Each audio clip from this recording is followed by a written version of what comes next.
Welcome to our channel. Today we how to verify flood risk with FEMA's Flood Map Service Center, full guide step by step clearly. Open your web browser and navigate to FEMA's Flood Map Service Center website.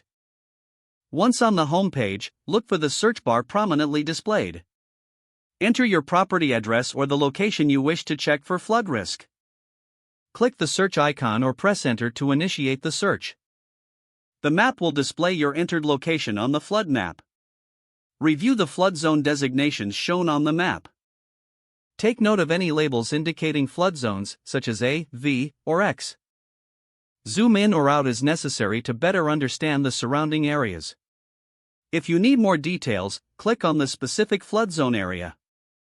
This will provide additional information about flood elevation levels and flood risk. You may also want to access the flood insurance rate map for your area. Look for the FEMA option or download available PDFs related to your property. Understand that these maps are updated periodically, so check for the latest data.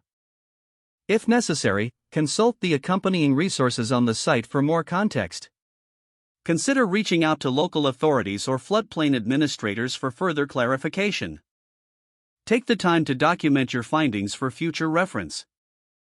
If your property is in a flood zone, think about flood insurance options.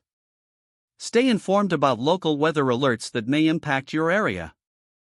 This proactive approach will help you understand and mitigate flood risk effectively. If the page does not load, refresh the browser or try again in a private or incognito window. Make sure you are using the correct email address, then retype it carefully to avoid small typos. If your password is not accepted, use the reset option and create a new strong password you can remember. Check your spam folder for verification or security emails, then complete any requested confirmation steps.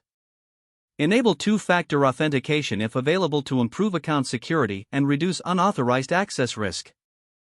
After signing in, review your profile details so your contact information and settings are accurate and current. If you see an error message, note it down and try again after restarting your device and internet connection.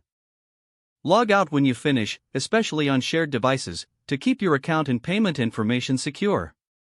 If the page does not load, refresh the browser or try again in a private or incognito window. Don't forget to like this video and subscribe to our channel for more step-by-step tech guides.